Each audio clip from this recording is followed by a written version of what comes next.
Boas-vindas, mais um vídeo aqui do Uma Questão de Narrativa. Eu sou a Nicole e tô gravando aqui no comecinho de outubro de 2019, aproveitando para falar um pouco sobre etapas pré-escrita, né? Sobre esse momento preparatório, organização, já que é um período por muitos conhecido como Preptober, que antecede ao desafio NaNoWriMo.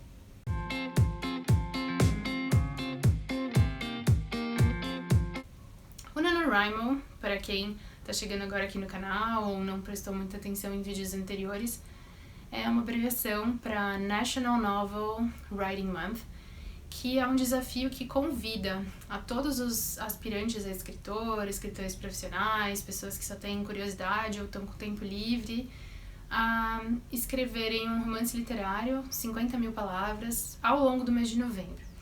O convite central é que você consiga finalizar um projeto, ganhe ritmo de escrita, porque a ideia é que você escreva um pouco por dia. Claro, você pode escrever um pouco mais um dia, um pouco menos no outro, mas a ideia não é acumular tudo, deixar para terminar no final, ver quem escreve mais. Esse é um número estimado de palavras que compõem um romance, ou um novel, né, em inglês. E durante esse período existe todo um estímulo da comunidade, tem uma comunidade brasileira super ativa, muito material em português, eu vou deixar alguns links aqui embaixo, caso interesse, porque o site está com tudo baseado, né, centralizado em inglês, mas tem gente do mundo inteiro participando, tem muitos fóruns, tem muita inspiração, muito incentivo para que as pessoas terminem, mas tá tudo certo se não terminar também. O último que eu participei eu não ganhei, propositalmente, porque faltando alguns dias para terminar, eu percebi que eu estava um pouco longe ainda da minha meta, e eu sei que eu consigo terminar porque eu escrevo rápido e eu consigo produzir volume em poucos dias, só que eu achei que naquele momento o desafio para mim seria assumir que eu não terminei, que eu não me programei direito, que aquela história não estava fluindo naquele momento, e não terminar correndo. Quem consegue terminar tem alguns brindezinhos que são legais, tipo descontos em alguns softwares ou comunidades de escrita com uma certa validade, e você também tem um certificadozinho, enfim, eu já concluí algumas vezes.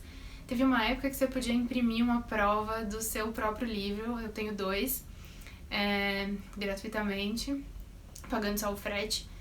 E depois que chega você repara como que a revisão é importante, porque vem cheio de erro, mas enfim, era muito legal, ainda é. E também é importante você produzir textos que depois você de repente não vai usar ou vai ter que editar bastante, porque você só pode trabalhar em cima de algo que foi feito. Você pode trabalhar com uma página horrível, mas você não pode editar uma página em branco. Então, não é que é pra sair escrevendo qualquer coisa fora de ordem de qualquer jeito, mas é sempre melhor você dar uma desligada no editor interno, que é a proposta do NaNoWriMo, e deixar a escrita fluir. Esse período, principalmente a galera que se considera muito planejadora, usa para realmente organizar direitinho tudo que vai ser produzido ao longo do período da escrita propriamente. E o que eu vim trazer é uma nomenclatura que não é específica só do Nano, mas que é muito utilizada nessa comunidade, que é a divisão dos escritores em plotter ou planner, que é a pessoa que realmente se planeja e geralmente já mapeia todos os capítulos, sabe exatamente qual vai ser a sequência das cenas, desenha a descrição de personagens, faz um bullet journal de preparação para esse processo. E tem muitas coisas bem inspiradoras para isso. Tem a galera que eles chamam de pantser, de pants, né, calça, que é tipo sentar e escrever, que é o pessoal que não planeja nada, senta e vai deixando fluir. E tem os plantsers, que são os que estão no meio do caminho, ou seja, eles não planejam absolutamente tudo, mas eles também não simplesmente sentam e vão deixando fluir de acordo com o que sair. Existem nuances desses plantsers também, porque tem gente que tende a planejar um pouco mais, mas deixar, por exemplo, os capítulos bem fluidos, escrever fora da ordem, enfim. Ou gente que planeja muito pouco, mas já conhece a narrativa antes de sentar para escrever.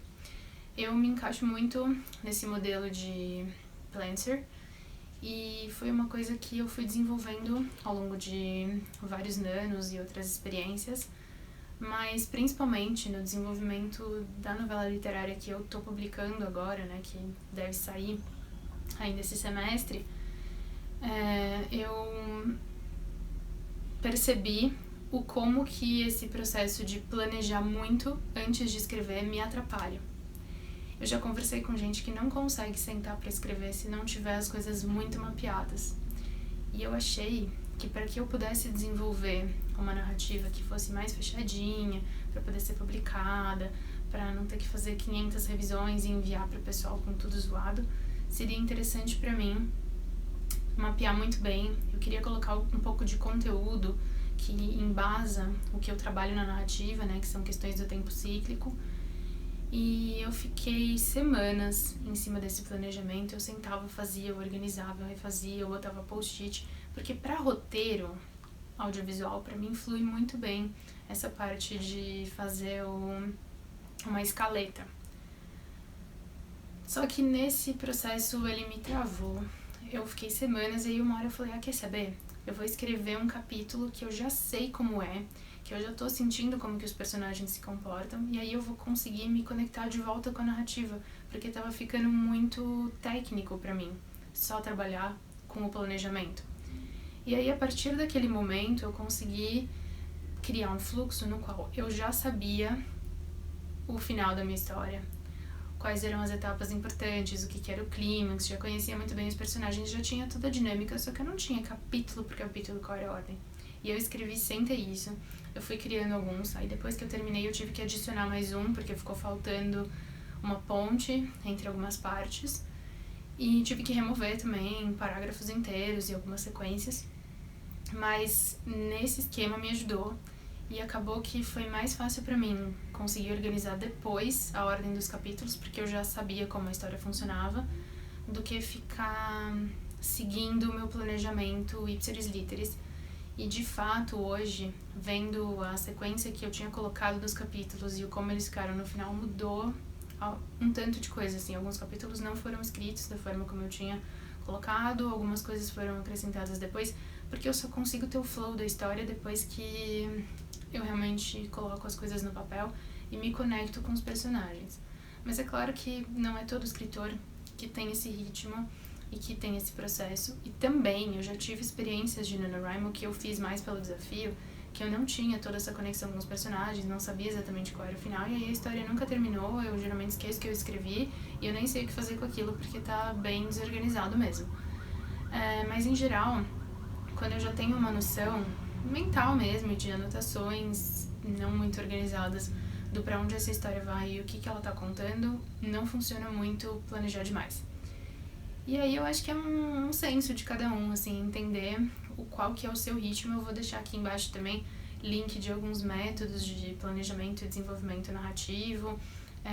Tem um vídeo aqui meu falando um pouco desse processo da escaleta e das diferentes etapas da produção de um roteiro, que também podem ajudar para a literatura. E é isso, assim, eu posso contar um pouco mais do como é a experiência para mim, mas tem pessoas no YouTube e em outras mídias que comentam um pouco como que é esse processo para os planejadores, por exemplo, métodos de organização e também outros esquemas. O cuidado é, mesmo para quem é muito planejador, eu já li em alguns blogs gente comentando que às vezes a escrita fica um pouco mecânica se você focar demais nesse processo, né, engessar muito essa técnica. Mas, em essência, eu acho que você tem que estar confortável com o seu processo de escrita, porque senão é o que vai acontecer, o que aconteceu comigo, né? Você fica travado por algumas semanas tentando resolver uma coisa que, na verdade, não é a maneira como você se sente bem fazendo. Então é isso. Se isso faz sentido pra você, eu te convido a deixar o seu joinha, acompanhar o canal caso você ainda não faça isso. E também, se surgir qualquer dúvida, tiver algum comentário, alguma coisa para acrescentar, por favor, a parte de comentários está aberta. É isso por hoje, até a próxima.